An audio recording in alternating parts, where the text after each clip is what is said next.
Okay, and we are live. We are live. We are live. Welcome to my channel, one of my channels called Sticking to Abundance. This is going to be an introduction video explaining why I started this channel and what we're going to do here.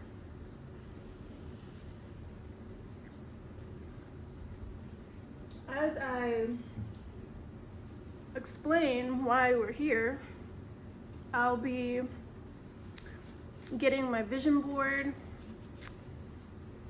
to help me stick to abundance together.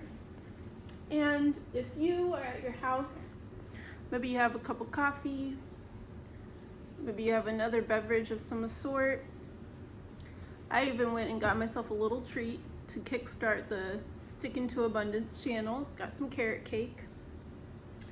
And we are gonna go ahead and pull out our photos,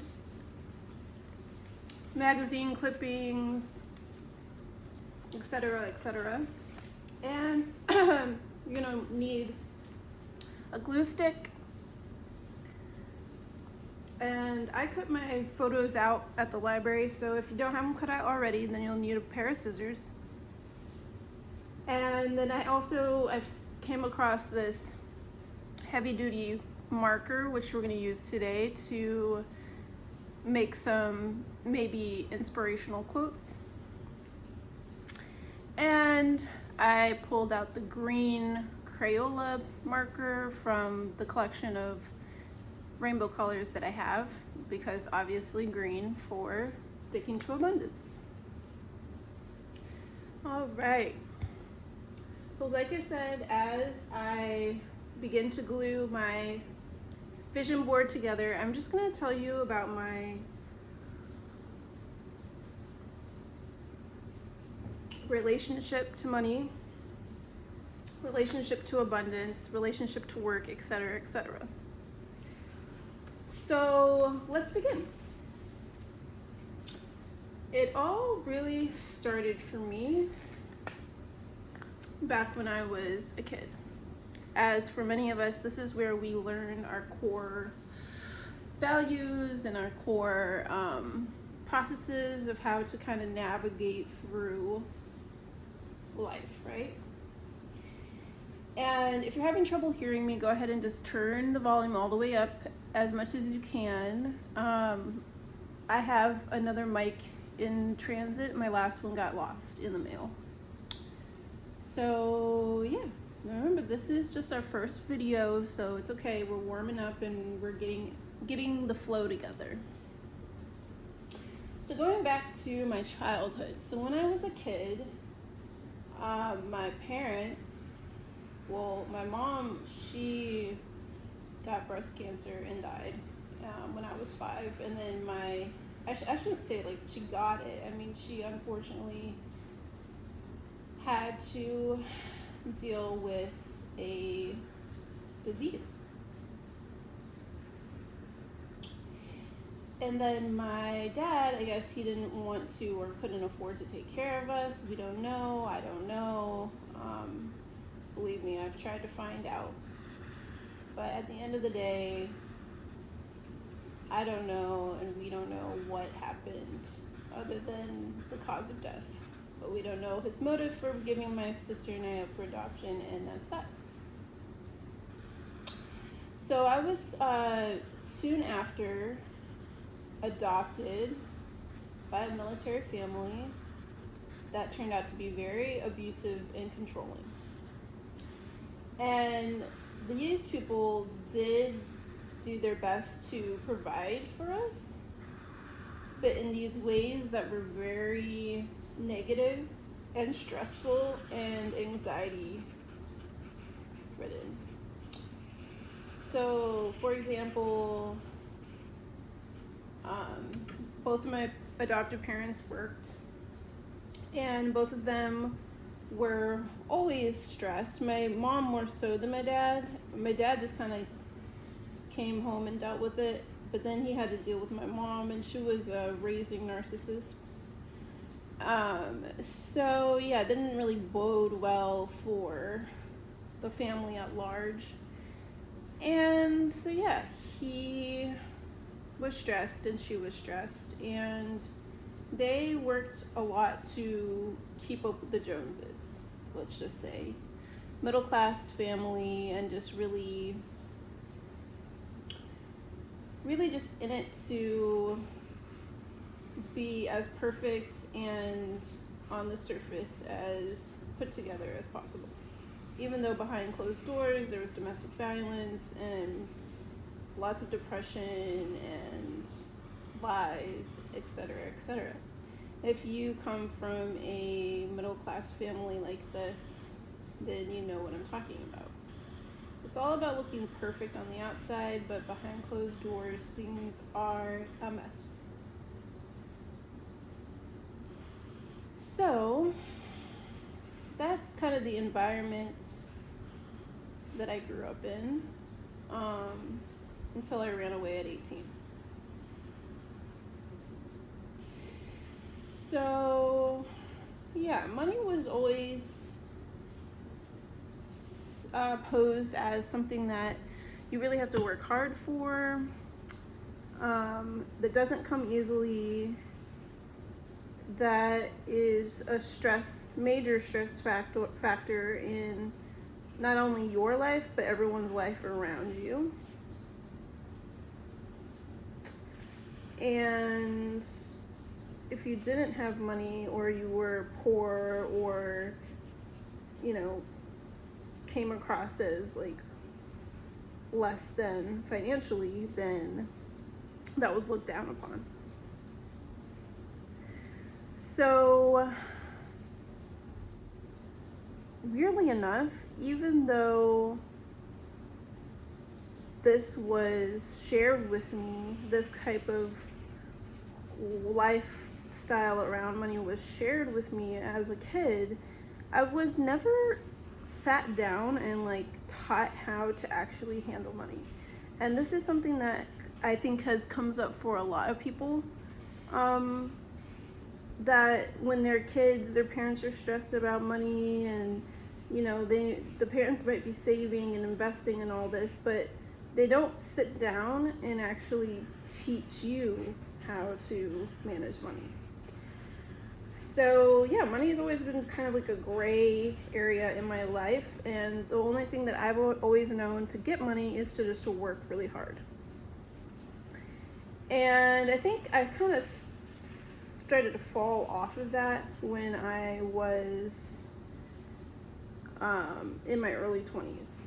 That's when I decided I didn't want to work hard for it, and I discovered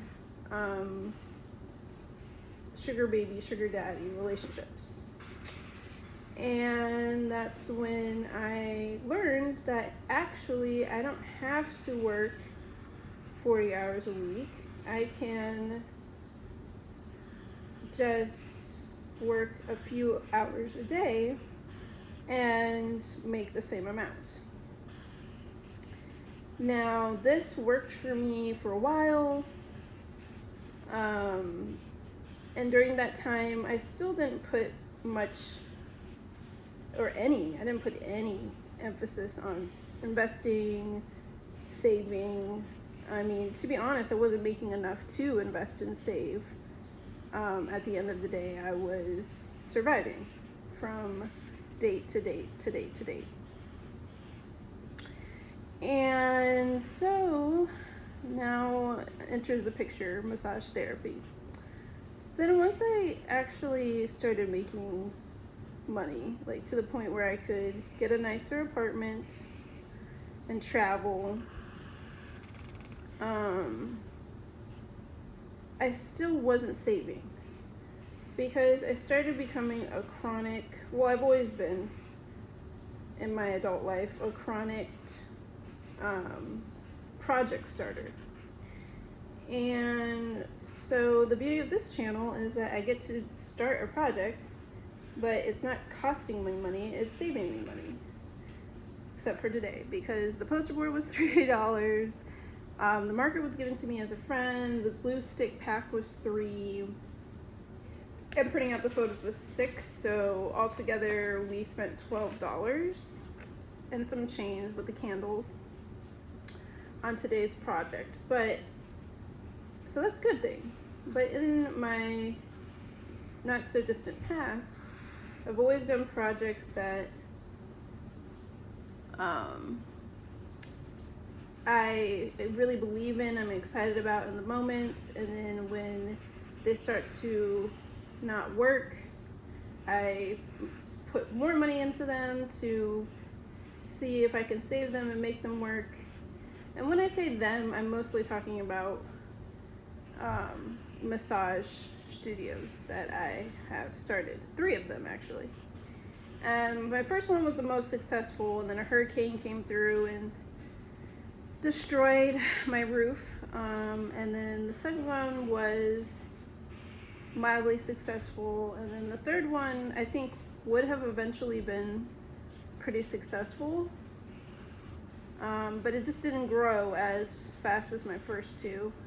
And the more I massage, the more I'm finding ways or exploring ways to get out of massage. It's not something that I want to be doing full-time or even part-time, and so I am in the process of learning how I can change my income. So what are we doing on sticking to abundance? Well, this channel, we are going to be focusing on money saving goals. And as I mentioned, I want to change my income flow. So I would like to try my hand at being a digital nomad, preferably in the YouTube van life or traveler space. And it starts here with saving up for my vehicle. So yeah, this is the first video of this channel, Sticking to Abundance. And today I've established my, and you can journal along to this if you want to, or take some notes after watching. So first question for the journal prompts would be, what is my relationship to money look like? What was my relationship to money growing up as a kid? How was my parents' relationship to money, and how did that inform me of what it meant to have or not have money, and how to get it or not get it? And then we want to establish a goal. So what is it that's going to help us, motivate us to stick to abundance? So for me, my goal is to purchase a Prius that I will be living out of. And the Prius is going to help me get to beautiful places like this forest right here. Yep. And other beautiful places like the Yuba River, which is in California. So that's the Yuba River right there.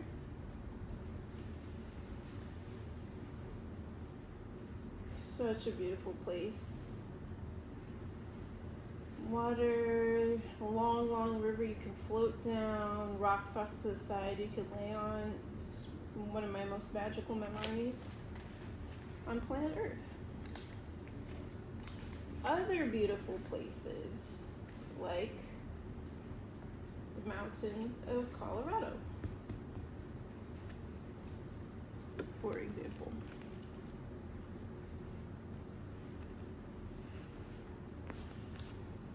And even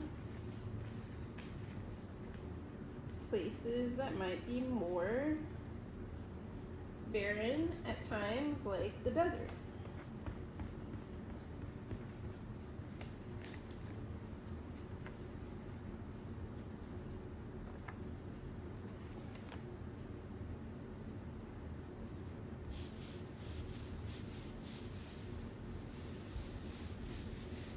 And how am I going to get to these places that I really want to go to?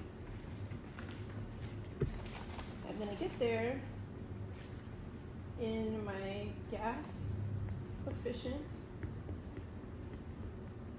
climate controlled generator on wheels, the Prius.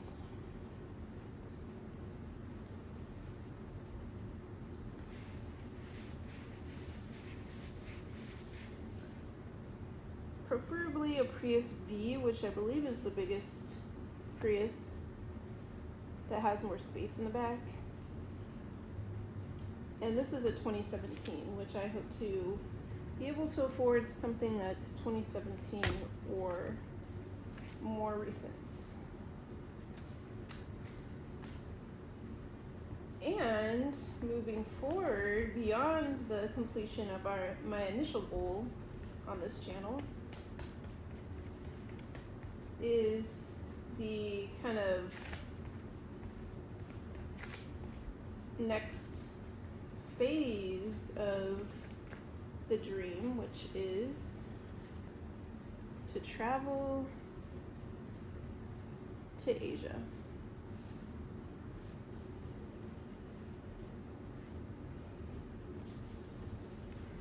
And hopefully live over there. I'm not sure which country yet. I haven't decided. I'm leaning towards Japan, maybe just because I've already been there. I'm not too keen on China. Vietnam would be nice, or Thailand. So yeah, I have a little picture of an Asia airline. And then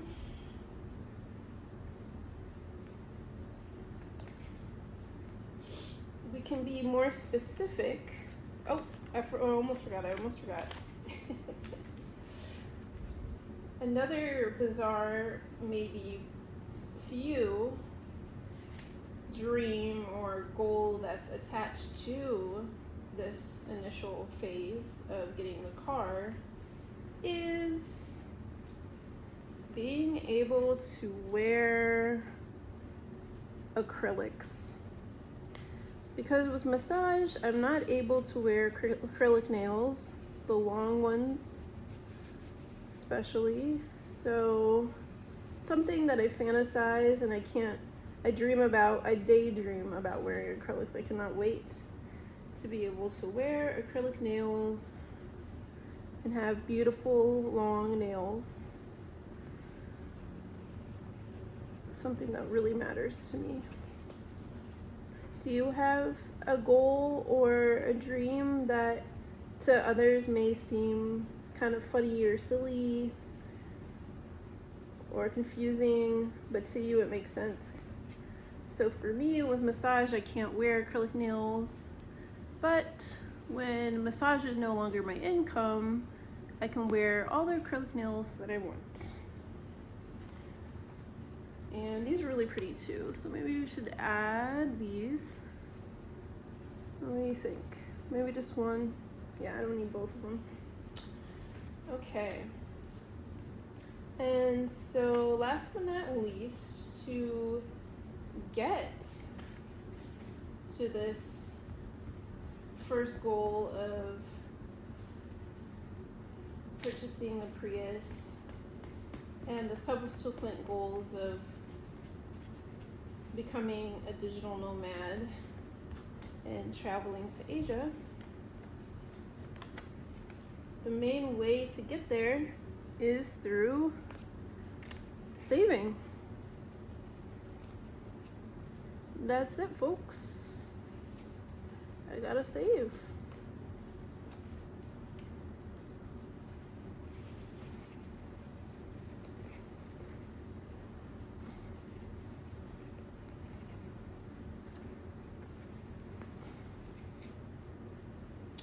And how much exactly am I going to save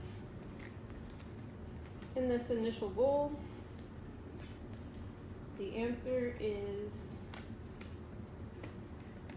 a whopping, which is a lot of money to me, $10,000. So we can put that up here since it's like a major goal.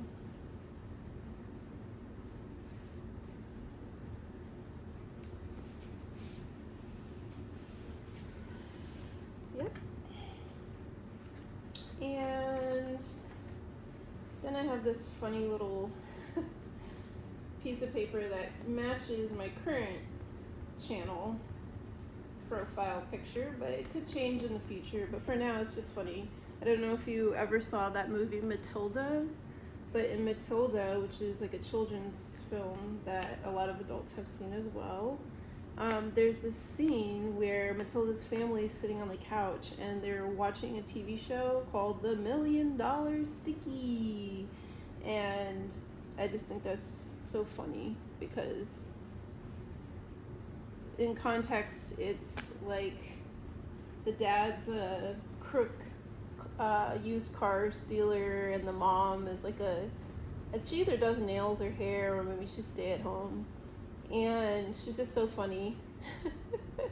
And they're like sitting on the couch like, and then she's like telling them the story, I think, of how they auditioned for the show, or she wanted to be on the show, I don't know, but it's kind of funny. And they put people in this little like booth of sorts and then put sticky stuff all over them, and then they spray them with dollar bills, and the dollars stick to the body, and depending on how many dollars stick to you, that's what you get to take home from the show, and as much as you can grab. So that's where we have, I think his name's Mickey, Sticky Mickey.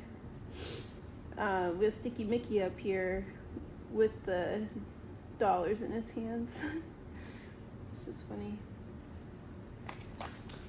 Okay, so on to the second part of this video. Now, most of my videos on this channel will not be this long, but I wanted to do an introduction today, so actually I think I'm just gonna cut this off here, and then I'll make a separate video for our first money count. All right, like, share, and subscribe, and stay tuned for the first money count.